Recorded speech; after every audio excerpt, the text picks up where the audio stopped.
and welcome to Talk This. It's dangerous to podcast alone. I'm your hope the credit card processors approve of me host, Madelyn. I'm your cheap knockoff with fake screenshots host, Emma. Hey, and thanks for tuning in to this week's show. It's Side Quest, baby. It's Emma's Side Quest. Emma, what are we going to be talking about this week?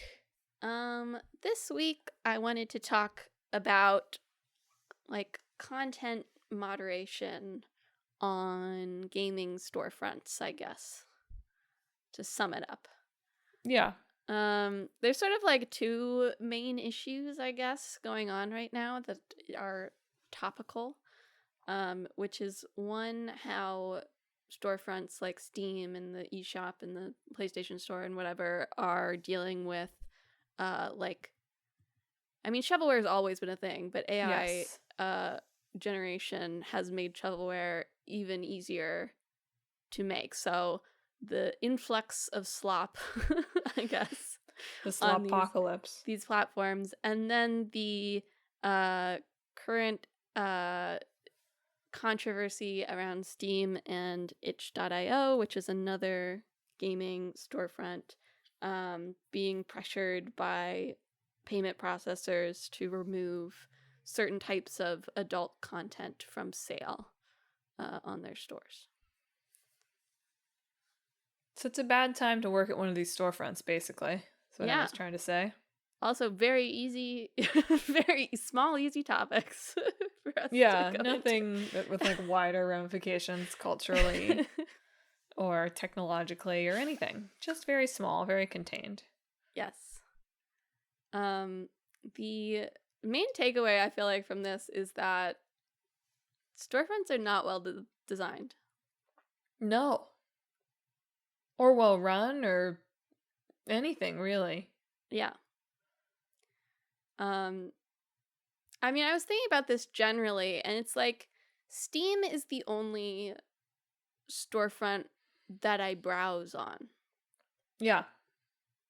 And to be fair, this is kind of true of a lot of things. I was thinking about do I browse for books anywhere? And the answer was really no, there's not really a storefront that's good for browsing books either. Like the library. Yeah. Yeah, like the library site. That's right. But I've tried to the Barnes & Noble website. This is off topic. The Barnes & Noble website, so bad. What's bad about it? It just loads badly. The sort doesn't work. If you don't put in the exact correct string for what you're looking for, it won't bring it up usually. Sometimes you'll click on an author and it won't actually sort by that author. It'll be books by this, and it's every single book that they have. Cool. And also it makes you log in at least 3 times while making a purchase. So. Cool. Big Resi vibes. And gaming storefronts are kind of like that too. I have to say that searchability, here's my off-topic thing. Why does putting quotes around something when I search for it in Gmail not pull up the phrase that I've quoted and only the phrase that I've quoted? I don't know. That's how it works everywhere else. I know. Instead, it's you wanted to find, rehearsal invoice? How about I pull up every time you've said rehearsal? Yeah.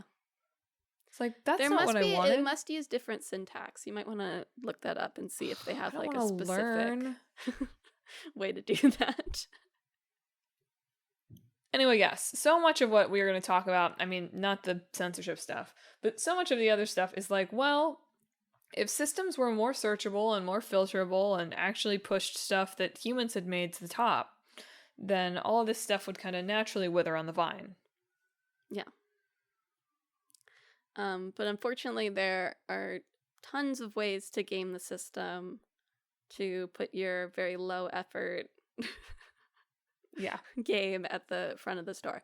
And this seems to really be a problem on Nintendo. Somewhat surprisingly, considering how protective they are of their brand.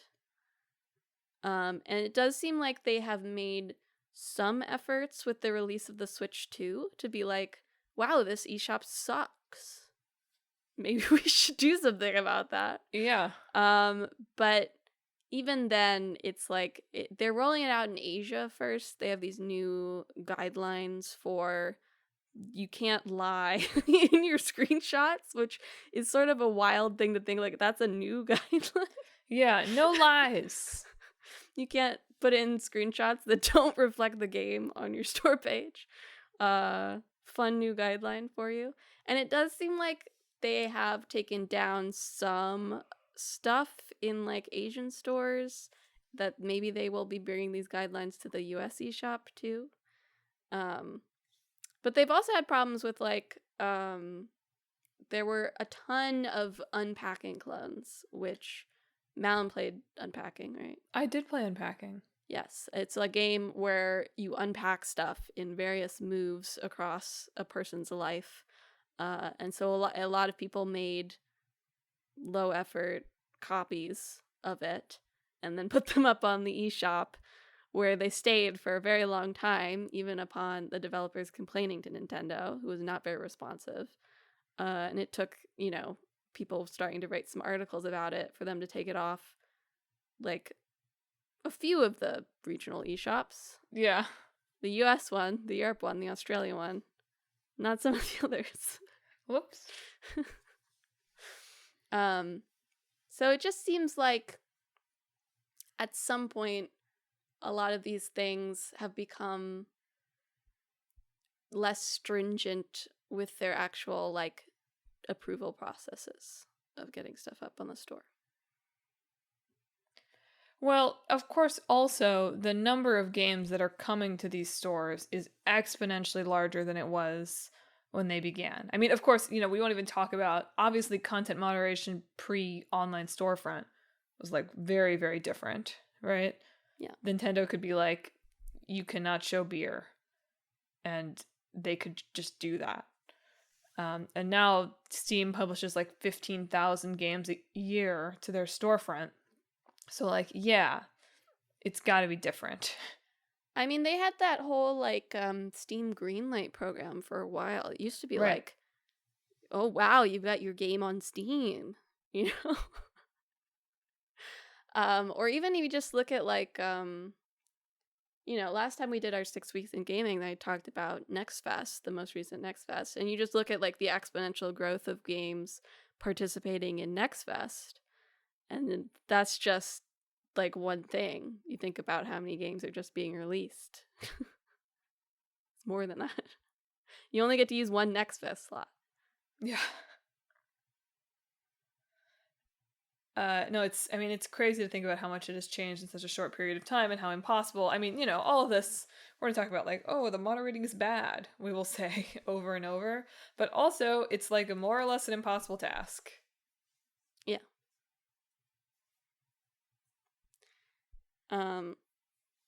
Yeah, it's hard to say how to fix it. Although I feel like, I don't know, there's some ways you could fix it. Surely there's something else you could do. Well, so it seems like as you were pointing out, through our research document, seems like almost all of it runs through these, like, partner programs. Yeah, to get your game on it, usually you register for some sort of developer account, and there's an approval process there. And then when you submit a game, there is some sort of approval process. And I know Steam's at least does involve humans, because they will send you back suggestions, even stuff you don't have to change to put your game on Steam, but stuff that they suggest you change. Yeah. So there's still some, like, human looking at it there, which is, like, wild to me considering some of the stuff you can find on Steam.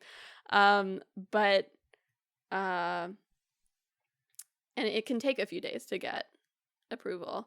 And I know, like, the Apple store can be very particular also to just extend it over to mobile even. But well, I'll add on that. You're talking about, there's 15,000. Steam has humans that look at all of them. I mean, props to Steam for their, I mean, this is like a little bit less the case more and more over time, but like Steam's policy of, well, we're just gonna go by the law, basically, is in some sense probably the right one. I mean, look, would I like to have benevolent censors who agree with my ideas of like what they should allow in their storefront? I would. But I recognize that that's not really how censorship works. Yeah. Right, we were talking about like having an account, right? Yeah. But yes. Theoretically, they don't have to check like everything you're doing again when you submit like your second game, right? Right. I assume theoretically they're like, oh, this person's gone through the approval process before. Surely they know how it works. And so I think that's how you start getting these companies that are like releasing like 80 games a year. Yeah. Because they have their account, they've gotten one through, and scrutiny must lessen in the second one. Although you'd think once you start seeing someone, like one company, although part of the problem again is that there's like sister companies, it seems like. But you'd start to be like, this seems like a very high release pace. Maybe I should check on that a little closer. But I guess not. Well, and I'm sure that the humans at Steam are absolutely overwhelmed. So well, this one's for Switch. I'm thinking more for you're thinking for Switch, Nintendo in this case. There was one very like detailed rundown of this, a Nintendo Life article from 2023, talking about like scam games coming on to the eShop, which they talked with Luke Wild of Switch Stars YouTube channel. And it seems like it's just like they're relying on like the publisher's integrity more than actually checking. And two, the eShop is just poorly designed for discoverability. Yep. Like we mentioned it already a little bit, but there's lots of tricks you can use to boost your ability to appear on the front page, either by like having permanent like big discounts or releasing like 10 versions of the same game. Yeah. Or game bundles as well, like different kinds of game bundles where you have like different combinations of your games bundled together, so that creates more store presence again for your same games. And in comparison to Steam, these tricks work better on the eShop. So while they may have comparable numbers of like slop, percentage-wise or numbers-wise or whatever, you're probably seeing it more on the eShop because it's just poorly designed. Yeah, I read several articles from developers who were like, we really didn't want to have to play this game. Like, ideally we would not discount our game by 90%. Yeah. Like, that's bad. But in order for there to be any kind of discoverability at all, you basically have to make that top games list. And in order to make that top games list, you basically have to discount that way. Yeah. Which is crazy and not good. And yeah, it does feel very funny from Nintendo specifically, given their history of like very aggressive rules for what was allowed to be on their system. And now it's just sort of like, well, anything's fine. Yeah. Yeah, but it talking about censorship, theoretically, your privately owned game platform is allowed to make decisions as to what it wants to sell, right? Yes, to be clear.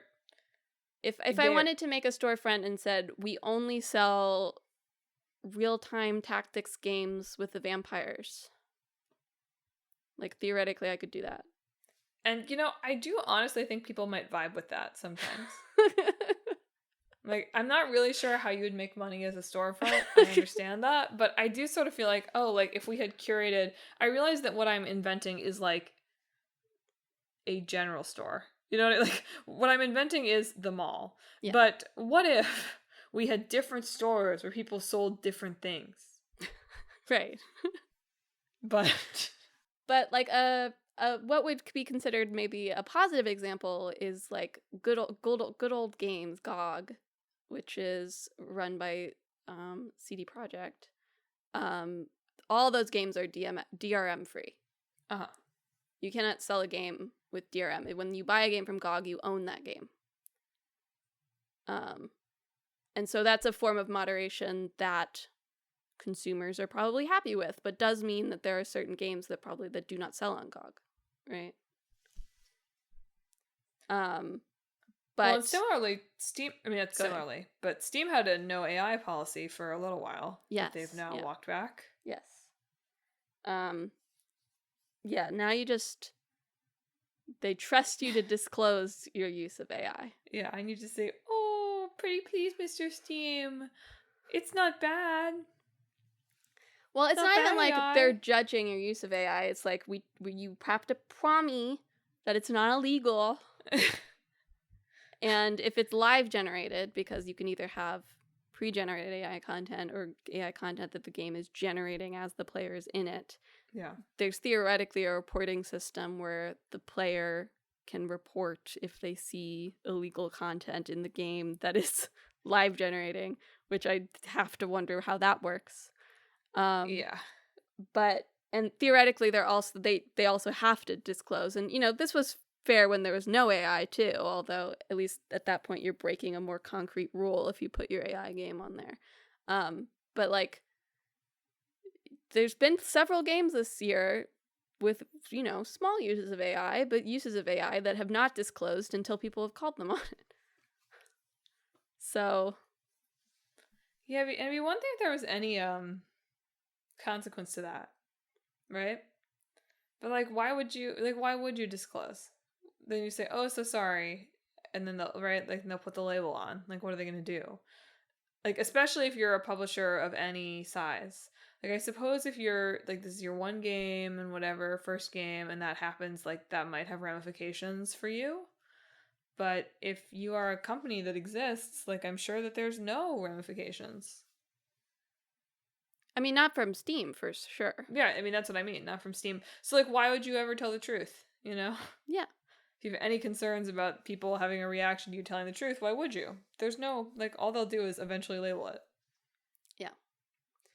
I mean, it's just a matter of, like, for some games it's obvious, right? So you're going to mark it because people will call you on it pre-release. But if it's small enough, and to be fair, for some of these games, it's possible the person writing the Steam page was not aware. Like, I'm thinking of, like, The Altars. Which had some AI generated like random text in the background. Just these lorem ipsum guys use capital letters, replace. Okay. Or Claire Obscure apparently had some like background images that were AI generated that have since been replaced. But the person making the Steam page, because this might have just been one developer like filling in some placeholder stuff that forgot to be erased, which again, just open Microsoft Paint. Okay?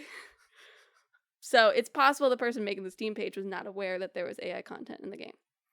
And that's why it was not disclosed originally. I'm not saying everyone's evil. Yes. But yeah, the thing is, if you put it on there, you're getting that backlash because there is a contingent of players who are zero tolerance for AI. Regardless of your opinions, any developer's opinions, there are certain players that are zero tolerance for AI, and if you disclose it, they will be mad at you.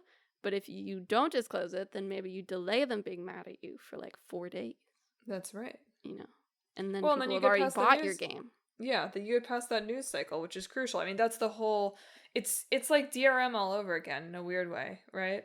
Yeah. Like, the whole idea of DRM, it's not like that at all. I'm just drawing parallels to the release window here, right? But the idea of DRM is like, oh, like, of course this is going to get cracked eventually, but if you can hold a game from that for, like, 4 days, then you've made so many of your sales that, like, it's okay. And, like, similarly, if you can prevent players from discovering that you've got AI for 4 days. So, if I remember correctly, because I just thought of this, to be fair to Steam, I do recall seeing people saying they got a refund on the alters past the normal refund policy because they were Okay. able to say that it had lied about the content. Right. So there is that Sure. And sort that of makes sense, ramification. but yeah, still. I mean, ultimately though, like, what can you do? Right? I mean, the problem, of course, is that there's like almost no way for any of this moderation stuff. Like, what could you do? I mean, in some ways I do think the answer is like you just have to have a better algorithm. Yeah. Steam has a ton of stuff on there, but if you don't want to see for example, if you don't want to see 18 plus content on Steam, you can hide those things from your store. Theoretically, I feel like they could add, I don't want to see a game that has disclosed AI, right? Can I? That's a good idea, Valve. Yeah. Gabe Newell with your yacht maker money. How about add a filter where I can disable any games that have been marked as AI? Yeah. But yeah, having like strong filtering systems, having a strong discoverability features, having a good algorithm, and only Steam has really managed to do that. It just doesn't seem like it should be that hard. You'd think, but the games industry is cursed with the ability not able to make UI. I mean, The team over at Persona was like, game industry, yeah. we steal your ability. We're the only ones who have it now. Yeah. We made a cursed bargain. Nobody else is allowed to design a good UI. Well, and to be fair, it's a little foreign to me, the idea, and maybe you do more of this than me, but like, how often am I browsing the PlayStation Store? How often am I browsing the eShop? Like, I sometimes am when I'm looking for a local co-op game. Although even then, I am... And maybe this is a consequence of the UI being bad, and I've just so early trained myself out of this. But, like, I am almost always going to the storefront with the intention of purchasing a specific game that I've already read about elsewhere. I mean, to be fair, that's why having an appealing homepage is important. You might go there with the intention of buying one game, but then if it's like, here's some cool categories you could check out, right? That's super true. easy. Steam now always has an event going on, for example, that's really easy to click on and be like, what sorts of games are here? Even true. if I'm going there to buy something. So theoretically, if the opening UI on any of these stores was like more friendly, easier to navigate, anything, you would have people browsing more. And to be fair, the front page is still important. You want your game to be on that front page because that does do a lot for you, right? But it's hard to get your game on that front page when it prioritizes deep discounts and new releases might be like 80 of the same game, one after another. Well, Emma, what does MasterCard have to do with any of this? So, setting aside sort of the AI stuff for now, I guess. Well, and just junk, right? Even pre-AI, there's a ton of junk. Sure, yeah. Right. That's fair. It's faster now. Yes, you can churn out the junk so much more quickly. So yes, it's worse. But the more recent news, or recent but has been ongoing for a while news, really, is Steam sort of quietly delisted several 18 plus games on their store. Steam began selling 18 plus games in 2018. It was a big deal. They said a big statement about it. You can still read it about, like, you know, we want to host games that people hate. You know, too bad if you don't like it. Yeah. Yeah. And we're just thinking of what's legal and nothing else. It sort of was their policy from 2018. But they started. That has not always been strictly enforced anyway. Steam's always been a little weird about VNs. Yeah. In that they seem to apply a stricter eye to visual novels from Japan than they do any other genre for some Yep. reason. Some guy, a lot of people, I always see jokes of like the guy on the moderation team that hates anime again. So they've always been a little inconsistent with that like grand proclamation anyway. Sure. But they removed several titles from Steam and then added something to their terms of service saying that they can remove things if it is objectionable to the payment processors that they use, essentially. And then itch.io, which is a more indie storefront and a storefront that is also very well known for hosting adult content. Like big red button, panic button, de-indexed, everything marked not safe for work or adult on their store, which just means that they'd no longer show up in search results. You would have to have the direct link to find these games. And they also removed a few games from the store as well.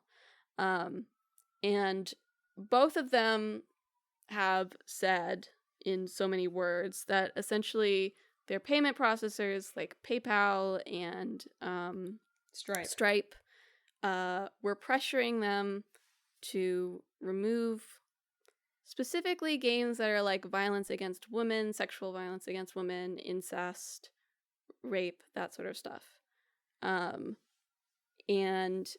that seems to be, or at least a Australian group called Collective Shout took credit for doing that, for having a campaign against credit card companies, saying that they would like these sorts of games removed from game stores. MasterCard and Visa have both essentially said, we didn't do anything. We have not objected to any specific game. But Valve specifically, which was very communicative for them actually, said that when they were being pressured, the payment processors were specifically citing a MasterCard rule to them. That was like, you can't damage the MasterCard brand, essentially. And that when they tried to get in contact with MasterCard directly, they were basically ignored. But both of them were under threat of like these payment processors like not processing payments from their storefront anymore if they weren't taking some sort of action against games that were deemed objectionable in some way. Steam, as a big company, was able to take a more targeted approach by removing just certain games, but Itch is not a very big company, and it seems like they were under a big time crunch. And so that's why they had to simply hit like this panic button where they simply de-indexed anything that was marked adult on their store for a while. They have since re-indexed free, not safe for work content. They said that they are looking into new payment processors as well, and hopefully can re-index other stuff going forward. But it does show just how much power and sway the moral leanings of your credit card can have over what people are selling. Well, and you might remember this, listeners. Like, well, I was reading about this. I was like, haven't I heard about this before? Hasn't this happened before? And like both Patreon and OnlyFans went through like similar credit card panic situations, both of which in those cases I think were reversed. Yes. But in the case of Patreon, made a real impact on kind of how they moderate what you're allowed to do on there. They have also been doing stuff specifically on Japanese storefronts for several years now. You'll find like an article from like 2 years ago of Yoko Taro talking about it.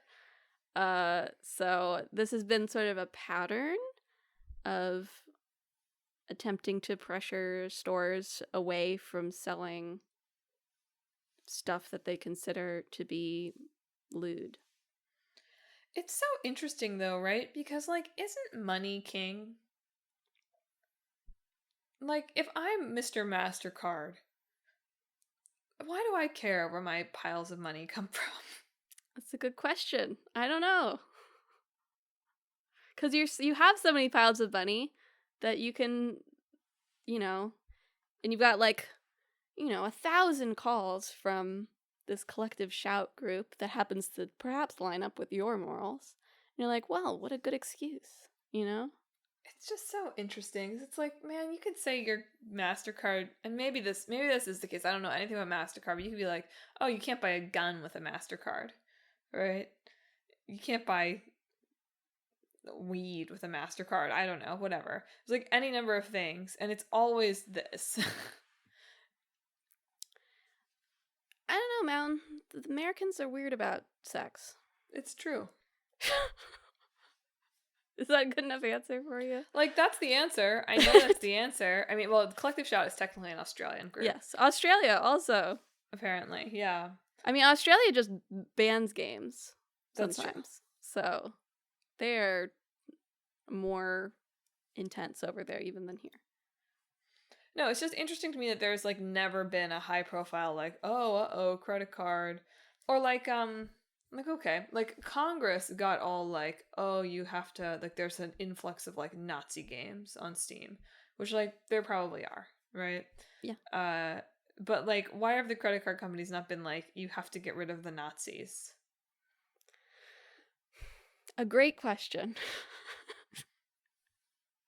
And it's like, I don't think Congress is being, I mean, I feel like you can fit this into sort of the greater trend of, like, the Online Safety Act in the UK, the Kids Online Safety Act that we have had kicking around Congress for a while, of just, like, really being paranoid about about the children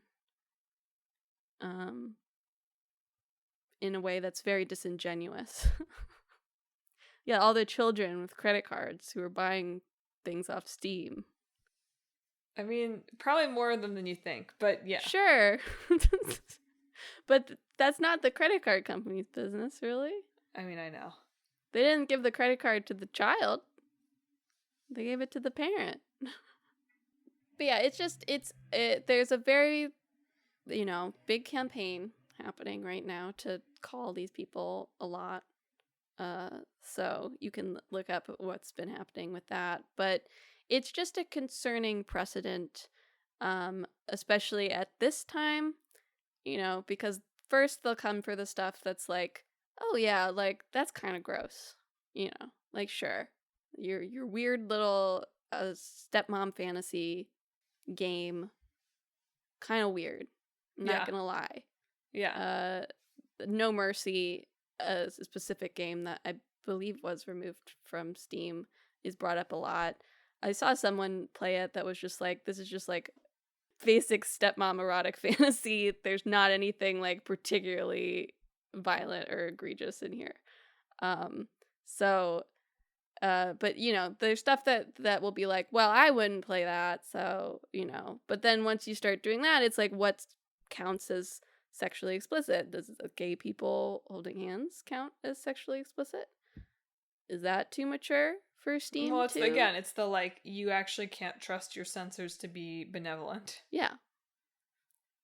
And that's why, like, having a theoretical policy where it's like, well, anything that's legal theoretically can be sold here is important, even if that does result in slop, and then you fix that by having good filtering systems.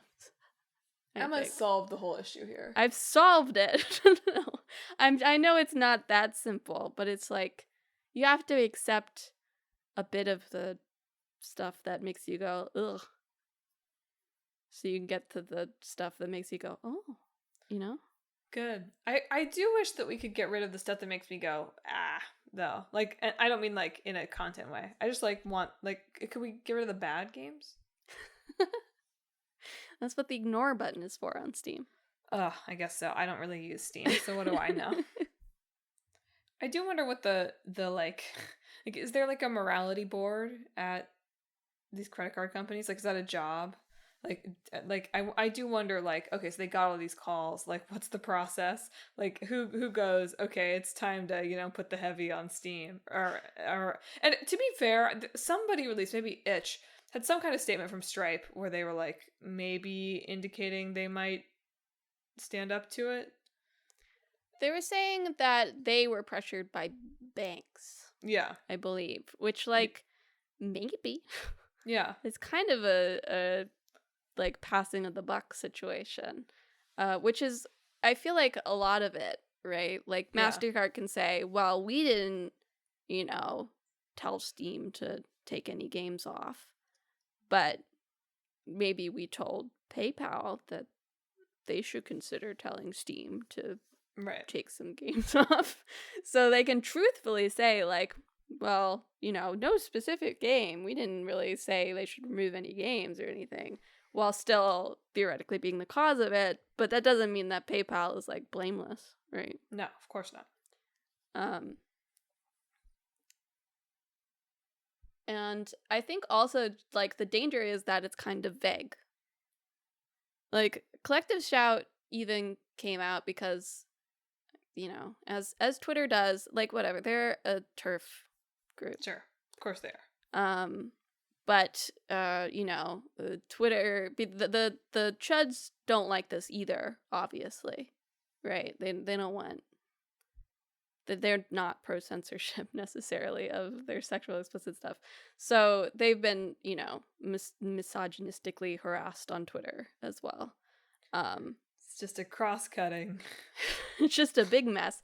But they came out and said basically, like, well, we're just concerned about games that are, like, about sexual violence towards women. We didn't want itch to de-index all its adult games or anything, right? Yeah. We specifically are worried about this issue.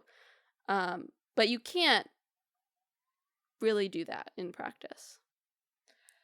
Well, if you like you start with something and then things are borderline, and then you can continue pushing back on what counts as sexual violence against women in a game, or what's an acceptable portrayal of that.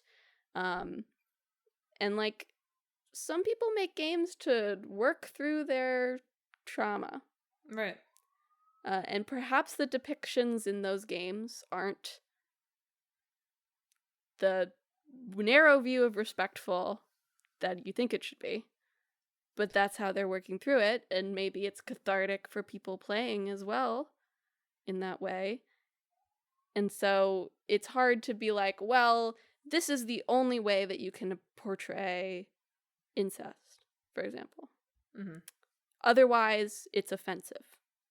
And it doesn't consider the various circumstances that might be surrounding a particular game's portrayal of incest. And so it's hard to be like, put limits on how you can portray this, because then you just it doesn't work. Well, yeah, I mean, once again, you're relying on the benevolent censor, yeah, right? Or the censor who, if not matches your taste, matches your, well, this is not okay line. Yes. Which is pretty much impossible to do. And two, and this is a little separate, but, like, okay, let's say that was possible, right? Let's say it was possible that we hire enough people who could be reviewing games in enough detail to determine, like, this scene is okay, this scene is not. We'll list this, we won't list that, right? So, like, one, that's going to require either developers being very upfront about something that could get their game, like, not listed on the store, right? So it's like AI, but the stakes are 20 million times higher. Yeah.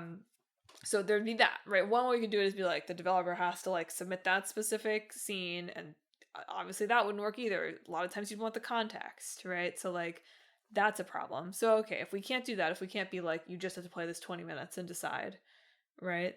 Then, on one hand, we have to have an unbelievable amount of moderators doing an unbelievable amount of work to decide if, any number of potentially pieces of so objectionable content that they can't be listed are there. And that's, like, not possible if we're going to be putting 15,000 games out a year, right?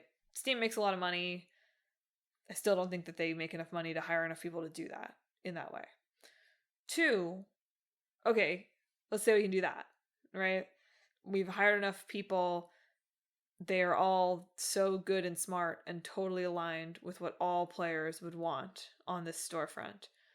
Three, there are all sorts of articles about what it's like to be a content moderator on Facebook. And granted, those people are looking at many videos that are real. So that is maybe a little bit different. However, being a content moderator of this kind of like potentially horrifying content is really bad, is a really bad job, really destroys people, really horrible. That's why Facebook outsources it to like Kenya. Great. No, seriously. I know, I just throw that problem in there too. I mean, I know. So, like, even if you could have a perfect system where you had enough people doing it, you would be traumatizing those people over and over again. I mean, even video games, there were articles a few years ago about like the mental toll of making like Mortal Kombat Sure. animations. Yeah. It's kind of like that. I mean, even the way the ESRB works, I believe, is like the game sends the scenes that they consider the most extreme from their game, and that's how the ESRB makes the determination. They don't play the whole game. Sure. Like, because that wouldn't be feasible, and that's their whole job. Right? Yeah.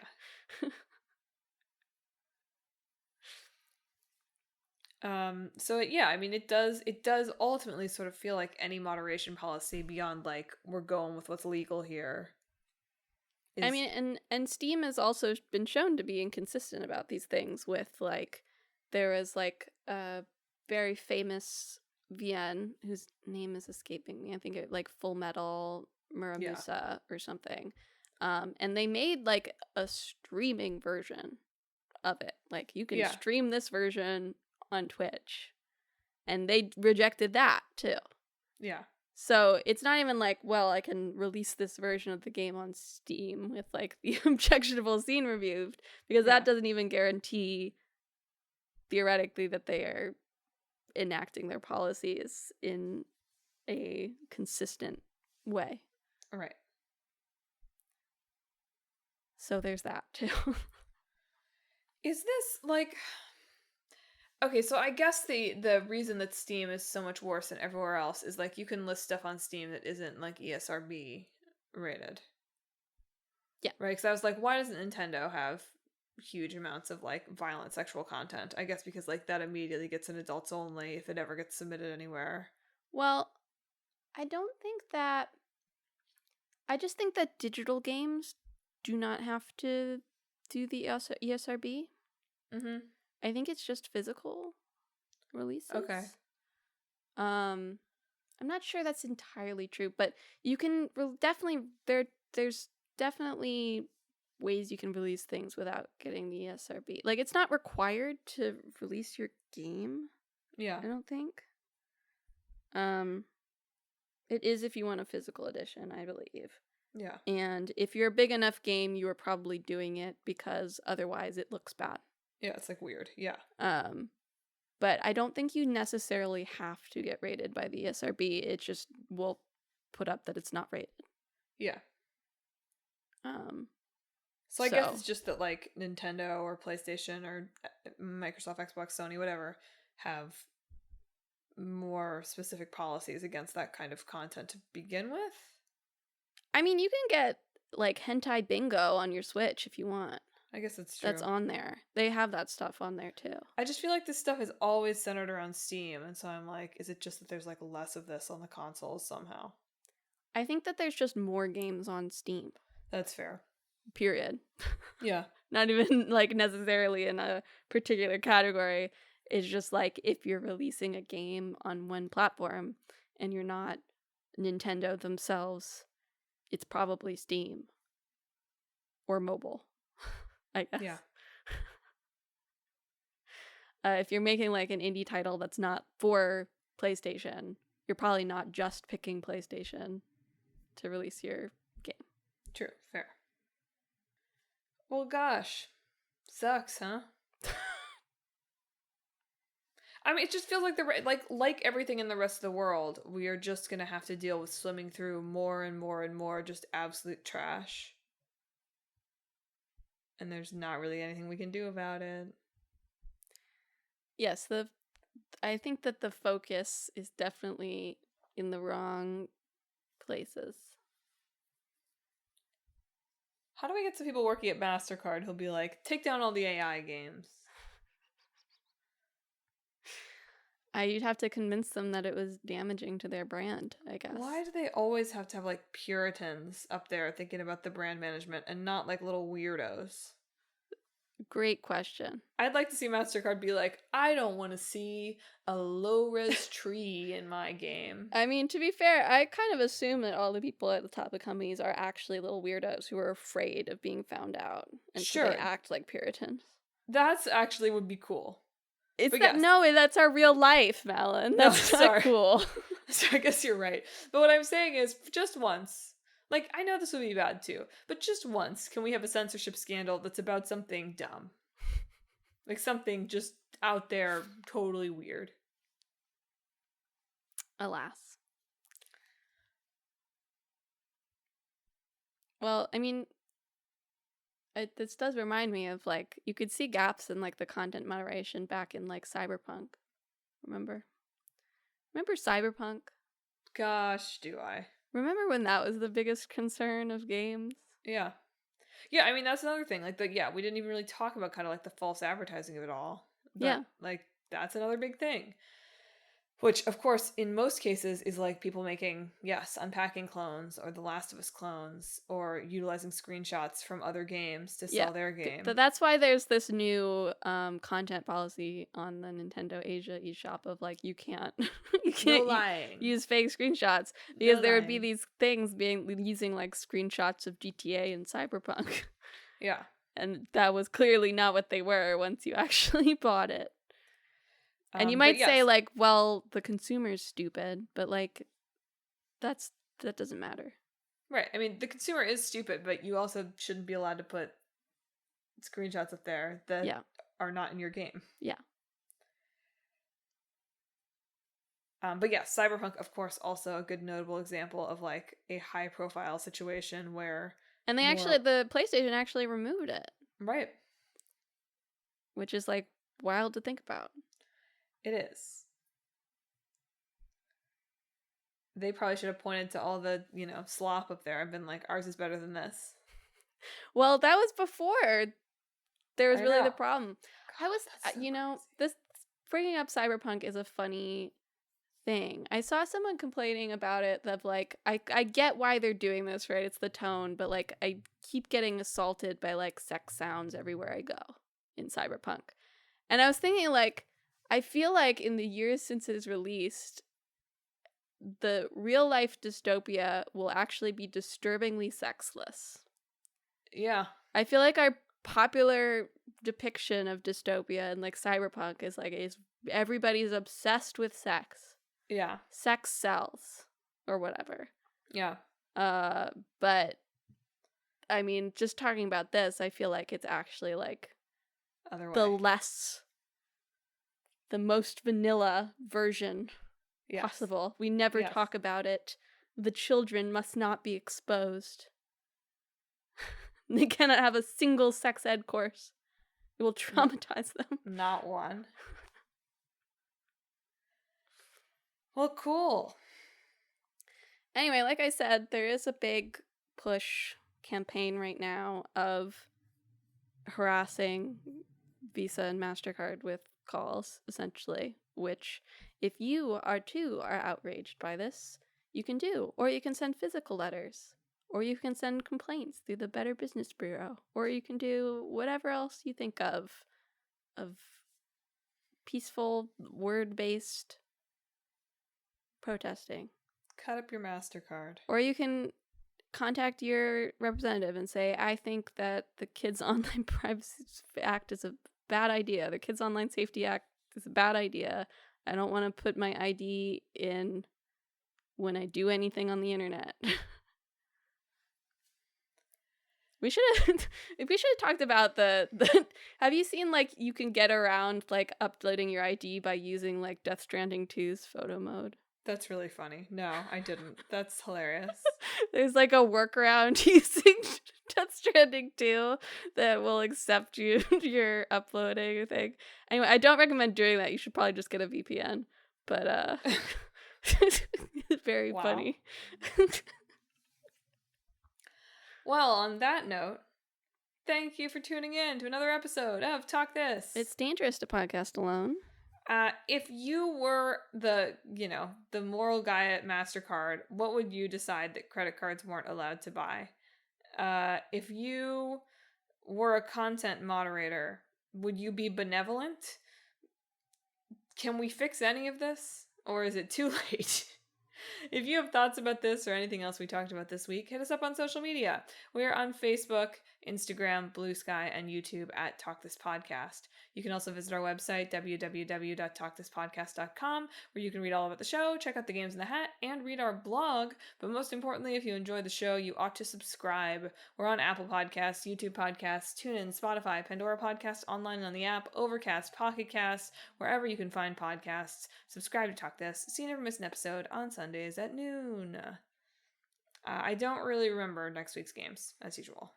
Our old game, I believe, is Rocket League. Yes, that's definitely right, because I was like, Rocket League's 10 years old. Yeah, and our new game is Duck Detective. Right. So look forward to Duck Detectives in Space. I know that's not what Rocket League is. Oh, Rocket. I was like, yeah. Are they in space? Look forward to ducks playing sports. Is that part of the Rocket League lore? I don't know. It feels like it would have to be, but that's just me. What do I know? All right, that's all we've got, listeners. Thanks for tuning in. Emma, sign us off. This week, I hope that you can buy whatever you want, so long as it's legal, and ideally it's cool.